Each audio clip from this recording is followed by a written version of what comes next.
No, my už víme, že jodid sodný za přítomnosti nejlépe ty kyseliny sírový a s peroxidem vodíku, tak vznikne nakonec cína sodný, protože ten peroxid si vytáhne ten sodík, ale ten sodík hned přejde do kyseliny sírový, tím se to krásně zneutralizuje a vznikne jod, který má tu výhodu, že na rozdíl od chloru je pevný.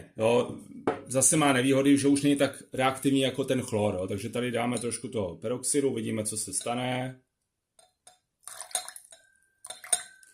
Jo. Necháme to chvilku působit. Tam dám takhle.